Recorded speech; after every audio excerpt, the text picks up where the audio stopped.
Good morning students. आज हम कक्षा 12वीं से विषय हिंदी और उक्त विषय हमारा कविता नंबर 8 जिसके दो भाग हैं, कवितावली और लक्षण मूर्छा और रामविलाप। इन दोनों को हम पढ़ चुके हैं, समझ चुके हैं। आज हम करेंगे इसके प्रश्न उत्तर।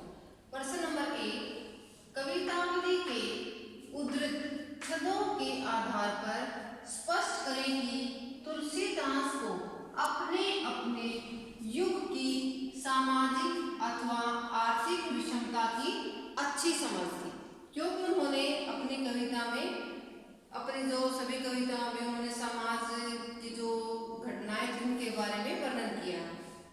उत्तर देखिए, तुलसी के समकालीन समाज में आर्थिक विषमता और गरीबी का बोलबाला था। इन्होंने अपने काव्य में समकालीन युग का यथार्थ चित्रण किया है। कवि ने गरीबी और आर्थिक विषमता को खूब झेला था, क्योंकि जो प्रेमचंद जी थे वो भी एक गरीब परिवार से संबंधित थे और समाज में जो गरीबों के साथ जो व्यवहार होता है वो उनके साथ में उन्होंने उनको भी झेला था।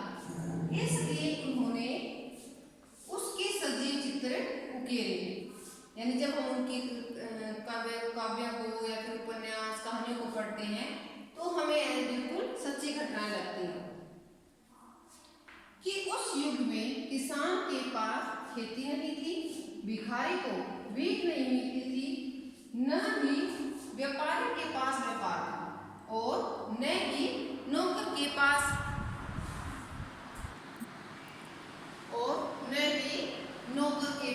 काम धंधा था, क्योंकि समाज में बेरोजगारी थी और गरीबी थी।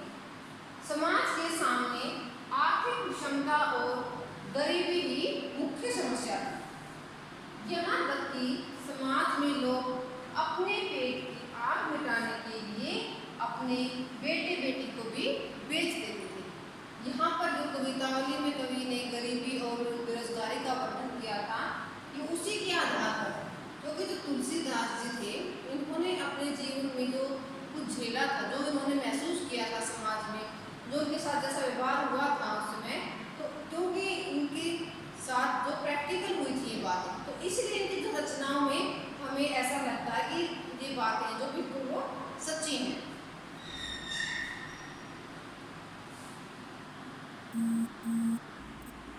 प्रश्न नंबर 2, पेट की आग का समन ईश्वर राम भक्ति का मेघ ही कर सकता है। तुलसी का यह काव्य सत्य क्या इस समय का भी युग सत्य है? तर्क संगीत उत्तर दीजिए। उत्तर देखिए, पेट की आग का शमन ईश्वर राम भक्ति का मेघ ही कर सकता है। तुलसी का यह काव्य सत्य समकालीन युग में भी सत्य था और आज भी सत्य है। भक्त यदि भगवान के प्रति संपूर्ण भाव से भक्ति और कर्म करे तो पेट की आग ही नहीं वरन भक्त का उद्धार भी हो सकता है। इस सृष्टि में ईश्वर ही सत्य है, वही जन्मदाता और पालनहार है। फिर जिस प्रभु ने जन्म दिया हो, क्या वह अपने बच्चों का पेट नहीं भरेगा? भक्त की भक्ति से प्रसन्न होकर जब ईश्वर भक्ति का मेघ बरसता है तो भक्त को संपूर्ण संसार की खुशियाँ मिल जाती हैं। इस प्रकार यदि भक्त भगवान के प्रति एक निष्ठ भक्ति रखता है और अपना कर्म भी निष्ठापूर्वक निभाता है तो ईश्वर उसकी पेट की आग को भी शांत करता है, बल्कि उसके जीवन का भी उद्धार कर देता है। तुलसी ने यह कहने की जरूरत क्यों समझी? धूत कहो अवधूत कहो, रजपूत कहो जो लाहा कहा कहो, काहू की बेटी से बेटी न ब्याह, काहू की जाति पिगार न जसो। इस सवैये में काहू के बेटा सो बेटी न ब्याह कहते तो सामाजिक अर्थ में क्या परिवर्तन होता है? यानी बेटी के ब्याहने के स्थान पर अगर बेटा ब्याहने की बात करते तो सामाजिक अर्थ में क्या बात होती? देखिए, भारत समाज एक पुरुष प्रधान समाज है। सदियों से यहाँ विवाह की परंपरा रही है कि बेटी के माँ बाप को बेटे के माँ बाप के यहाँ हाथ जोड़कर विनम्रतापूर्वक रस्म अदा करते हैं। अतः बेटी के घर वालों को बेटी के घर वाले अधिक सम्मान और इज्जत देते हैं। इस प्रकार यदि इस सवैये में कवि का बेटा सो बेटी न ब्याह कहते तो सामाजिक अर्थ बिल्कुल विपरीत हो जाता, अर्थात बेटी की जगह बेटी अर्थात पुरुष की जगह स्त्री का वर्चस्व प्रकट होता। जिससे भारतीय समाज की परंपरा भी टूट जाती।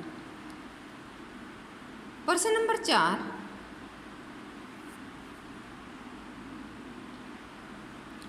धूत कहो वाले छंद में ऊपर से सरल व निरीह दिखलाई पड़ने वाले तुलसीदास की भीतरी असलियत एक स्वाभिमानी भक्त हृदय की है।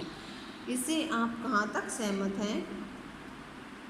अथवा धूत कहो अवधूत कहो सवैये में तुलसीदास का स्वाभिमान प्रतिबिंबित होता है। इस कथन की पुष्टि कीजिए।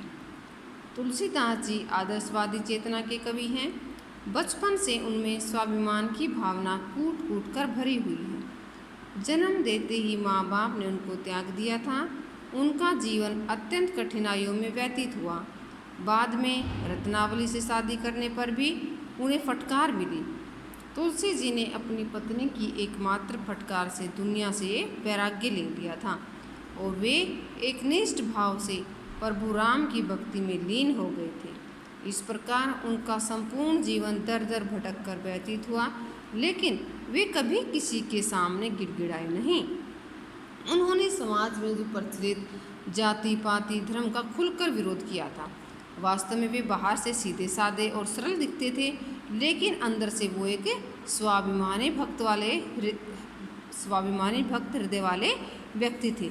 इससे हम पूर्णतः सहमत हैं। प्रश्न नंबर 6, भ्रातृ शोक में हुई राम की दशा को कवि ने प्रभु की नर लीला की अपेक्षा सच्ची मानवीय अनुभूति के रूप में रचा है। क्या आप इससे सहमत हैं? तर्कपूर्ण उत्तर दीजिए। हाँ, ये भ्रातृ शोक में हुई राम की जो दशा को कवि ने प्रभु की नर लीला की अपेक्षा सच्ची मानवीय अनुभूति के रूप में रचा है। लक्ष्मण मूर्छा के पश्चात राम अत्यंत व्याकुल उठते हैं। वे कभी तो लखन को अपने हृदय से उठाकर लगाते हैं, तो कभी उनसे बात करने के लिए कहते हैं।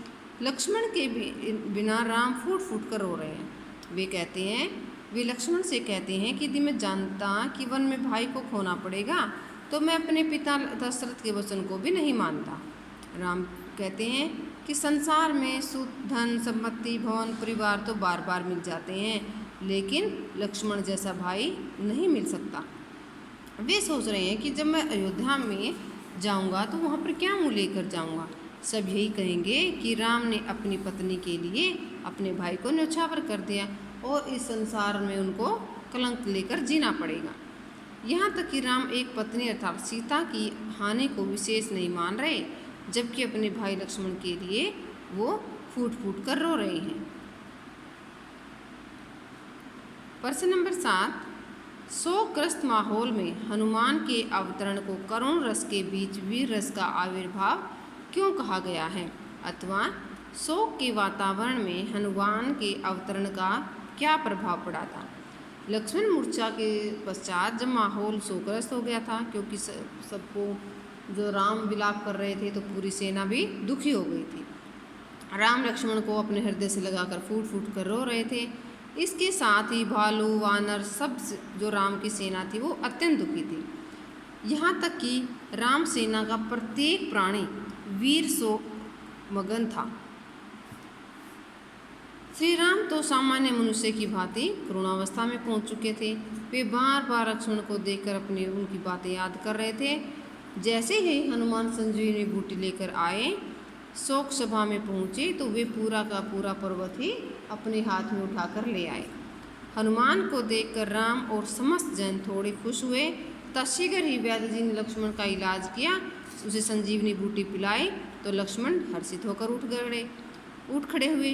राम सहित जो समस्त वानर सेना थी खुश हो गई। इस प्रकार जो शोकग्रस्त में यानी करुण रस में वीर रस का आविर्भाव हुआ। ये है हमारा प्रश्न नंबर 8। इसमें हमने इसका अर्थ बताना। आपने सभी प्रश्नोत्तरों को लिखना है और याद करना है।